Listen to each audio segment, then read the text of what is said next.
With you, Recap Roman. The story is called How to Lose a Guy in 10 Days from 2003.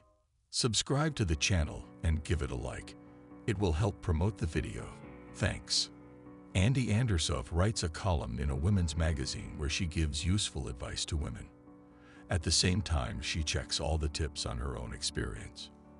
Andi dreams of a career as a serious journalist, loves basketball and her friends Michelle and Janine.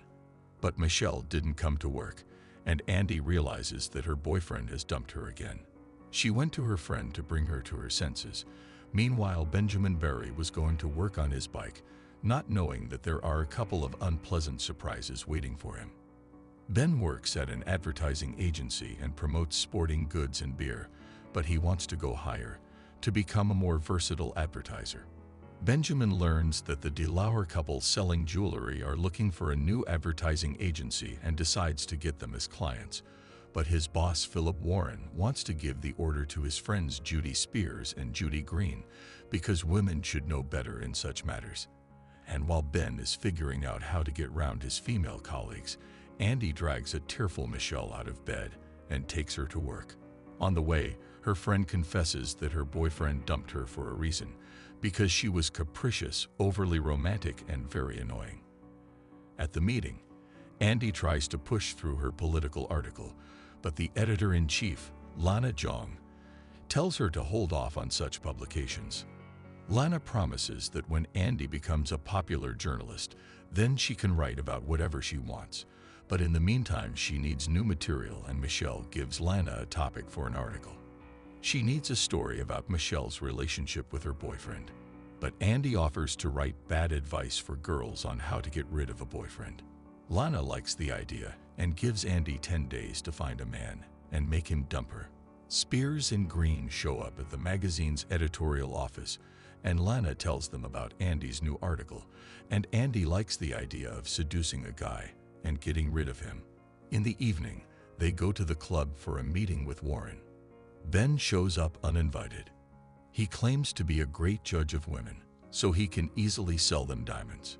Spears and Green ask him to prove that Ben understands women, and he agrees to fall in love with anyone they point out to him in 10 days, for which he wants a contract with the DeLauers. Warren agrees to the wager, but Judy Spears decides to cheat. She sees Andi in the club with her friends, who has come to pick up her future victim, and offers Benjamin to seduce her. Ben agrees, not realizing that Andi is only here for the article. He hits on her and takes her to a restaurant. After dinner, they go to Benji's house where a spark pops between them. At least they both think it's a real spark. However, Andi leaves, leaving her purse with Ben. He brings the love trophy to work. The purse is seen by Ben's friends and colleagues, Taylor and Tony. They are curious about what's inside, so Tony drops the purse and they take to examining the contents. After finding tickets to an important basketball game, Benjamin sends Andi flowers and then calls to ask her to go to the game. Andi immediately understands why he called her, and after a bit of a breakdown invites Ben to the basketball game. It's a great chance for her to start getting rid of her new boyfriend. In the middle of the game, with just over a minute left until the final whistle, Andi asks her to bring her a Coke. Ben, like a true gentleman, goes to get a drink and misses the decisive shot. The next day, Andi calls him during a meeting and suggests they watch a film. They are at the cinema where Andi starts dripping on Ben's brains. She interferes with the film with a huge big guy sitting behind her, and he insults Andi. Benjamin steps in for her and gets punched in the face. Andi rushes to comfort her boyfriend, and Ben takes the chance to rub her breasts. The next date is decided to be held at Benji's house. He prepared for Andi's arrival with a bang. He cooked meat for dinner, lit candles, and put on some nice music. Andi was prepared too. She had brought all sorts of pretty feminine things and a love fern. But that wasn't enough, and she pretended she couldn't stand meat. Ben had to take her to a vegan restaurant, where Andi threw a tantrum, causing him to miss the game I wanted to watch on TV again. But Andi watched it when she ran into the kitchen pretending she had to go to the loo. and Benji had to watch the game on tape. Andy let it slip that she knew the result, and so Ben wouldn't notice she pretended to want to sleep with him. When Benji's mate was staked, she decided to call his mate Princess Sophia, and Benji gave her a lecture on how to name a manhood. She decided to name him Cruel, the warrior king, but the dinner exchange still didn't happen. Despite the failed date, Ben decided to continue the relationship. Andy used heavy artillery. She brought a Chinese-crested dog named Cruel to Ben's office, and the dog made a puddle on the pool table, while Andy gave Benjamin an idea for a diamond advertisement, which he shared with Warren. The boss liked the new slogan, and in the evening, Andy came to Ben's house with a photo album of their future children.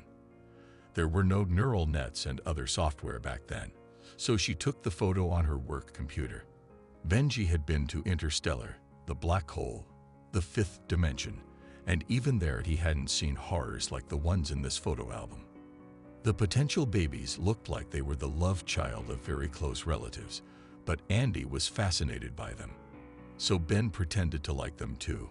He wanted to send his girlfriend away, but Andy mentioned the tickets she had and Benji thought it was about basketball. He agreed to go with her, but it turned out the tickets were for a Celine Dion concert. Even that didn't get Benjamin off her back, and Andy tried to think of something else to do to scare her boyfriend. Her friends advised her to ruin the poker party that was scheduled for tonight, and Andy did her best. She brought along some wildly unpalatable sandwiches and Krull, better known as the pissing dog. She did her best to piss Ben off, and at one point he told a friend that Andy was out of her mind. She saw this and gave her boyfriend a scandal followed by a breakup. When she left, she felt disappointed because she really liked Benjamin. Friends convinced Ben to see a therapist with Andy. He caught up with her and suggested the idea. Andy agreed, but she would only go to a therapist she knew. Michelle acted as the analyst. The friends drove Benji white, and in the middle of an argument he suggested Andy go to his parents. Michelle thought it would be good for their relationship. Andy had to go. Ben's parents turned out to be worldly. They took Andy in like family and even played a family card game called Bullshit with her. Then Andy and Ben went for a walk where they got doused in a puddle. When they got home, they went into the shower and did the back and forth thing. It felt so good. Andy felt like a fraud. After all, it had started with the stupid article, but now she was actually in love with Ben, and he had feelings for her too. After returning home, Benjamin invites Andy to a reception hosted by his boss. Warren will decide if Ben has managed to make Andy fall in love with him. Afterwards, Andy went to the editor to retract the article.